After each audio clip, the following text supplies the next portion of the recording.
Good morning everyone and welcome to the new Asian talk show. I'm your host, Shintanke Shitonegan Dontan Tegrat Honda. But people call me Bob.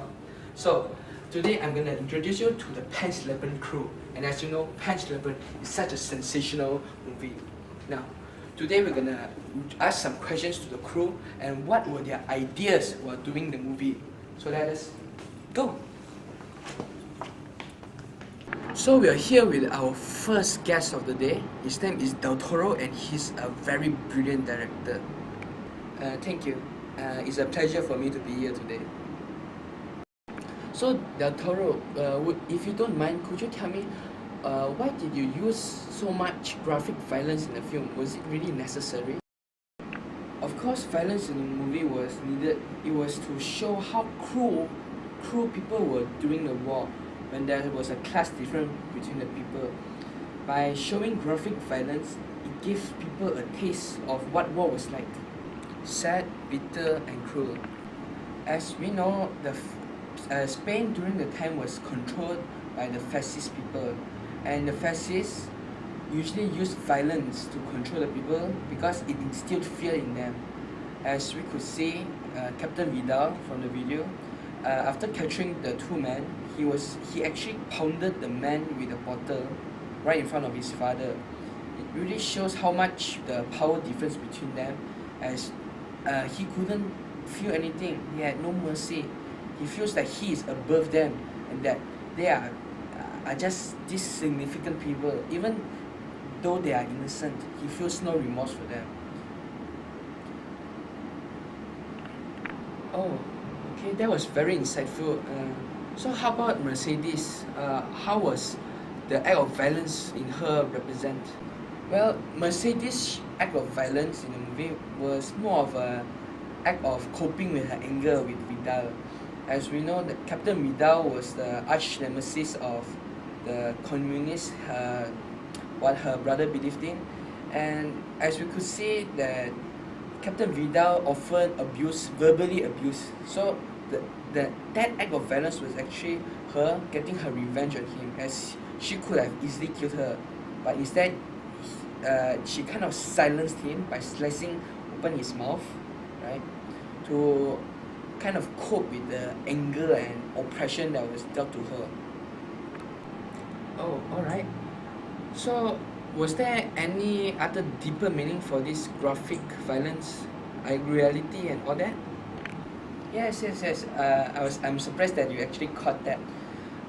The use of violence was actually to show the relationship it had with reality, showing how reality could be cruel and how your imagination could bring you for adventures. As we can see that whenever something very violent happened, Ophelia was actually off on an adventure, right?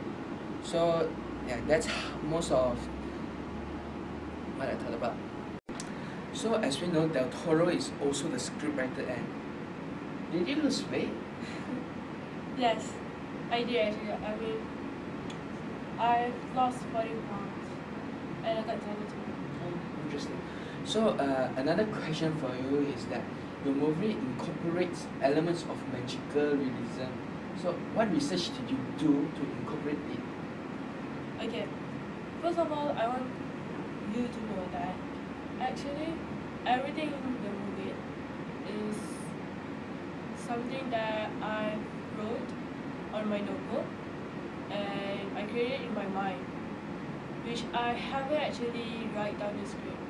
I wrote down the script at the last part after I finished creating every scene in the film. So the first research that I have to do is to know more about the realism and formalism, because this story is about the real life and also the fantasy life in Ovida's imagination, right? Yeah, so like the first thing I had to do was to do a lot of research about the myth, the Greek and Roman goddess, about the children's book, children's story and everything. I read many and many of fairy tales books. So I've come to the conclusion that in magical world, how do I say this? in magical world there are elements where you can just find all the circles and the round shape, and also the characters the magical characters like Fawn and the Pale Man was inspired by the Greek myth, the Fawn. The Greek myth is actually the Davis Pan, which is half god and half good. While I got inspired for the Pale Man from a painting is called Saturn devouring his son. Yeah. And then I have to do a bit of research about the history of the Spanish Civil War. Like you can see at the beginning of the movie where there's a soldier giving the bread out to the people, right? Yeah, that's exactly what happened in real world. Like they gave out the bread so that they can tell people that if they give up, they'll give them food, they'll supply them. So if you look at the movie, the last scene, you can see that Ophelia's had passed the quest, right? The third quest? Yes. Yeah.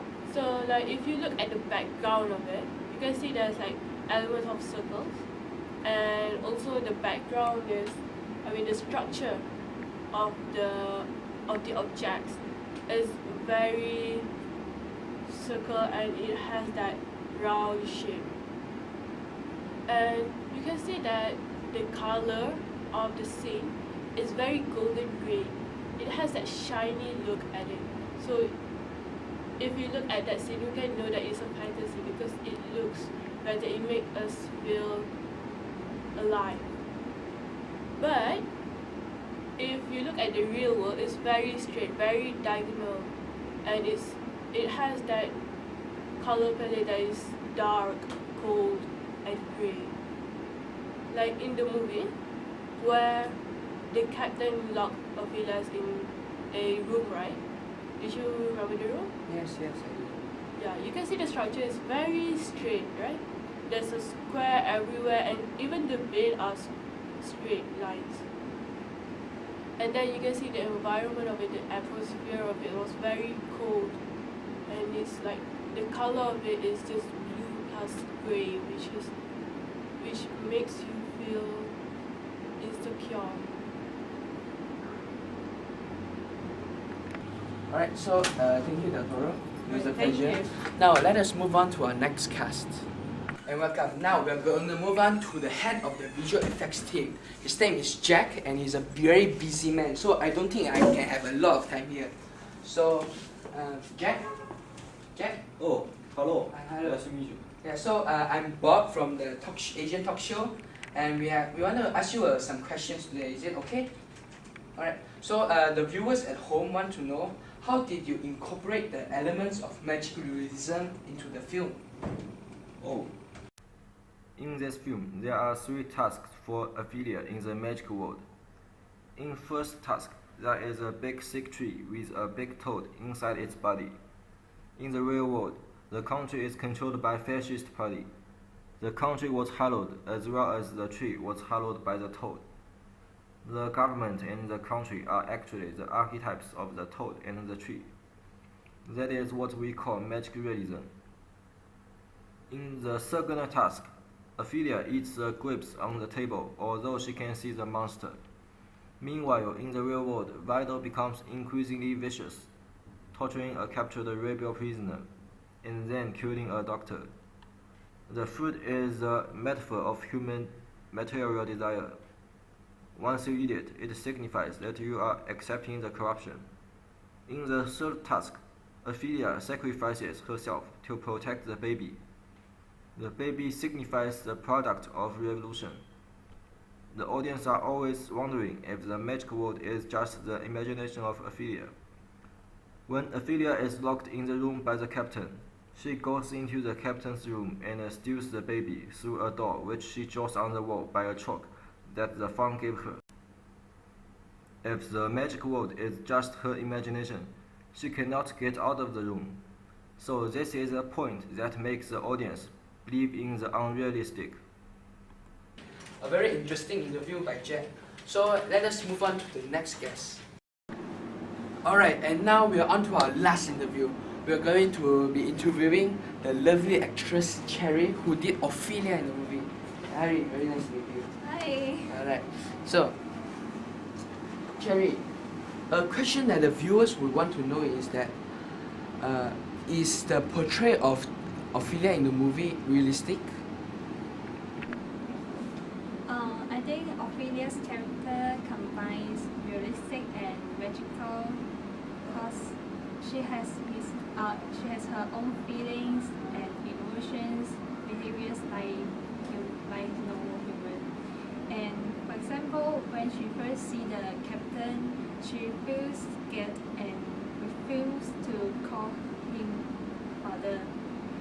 And when she sees her mother give birth and died, she feels very helpless and lonely in the new house with Captain. And then that's why I think she's a real character, which she's behaved like normal human beings, and she cares about her brothers and family. But also I think she's a magical character because she can see different things that normal human being cannot see. Like she's the only person can see the phone. In the scenes when she's talking to the phone in the movie, Captain Rita cannot see anything except Ophelia and her brother. And also no one can see the pale man and the giant toad. Just Ophelia can see them. But people can see the magic root from the phone and the chalk which Ophelia using to draw the doors. So that's why I think she's combines, her character is combines realistic and magical. So does Ophelia act her age in the movie? I think Ophelia does not really behave in a way that is typical of girl her age, because Ophelia still reads the fairy tales, which is like not suitable for her age. But she's very brave. Even she's just a child.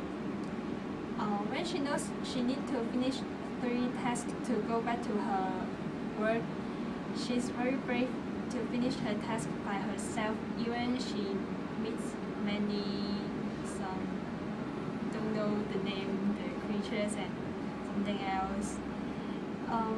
The girl at her age may be cared by their families and maybe they just like the princess at home.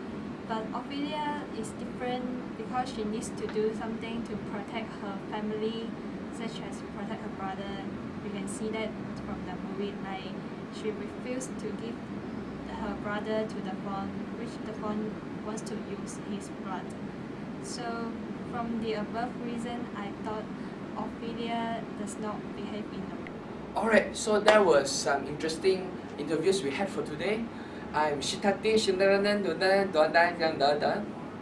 but people call me Bob. And we'll see you next week on the Asian Talk Show.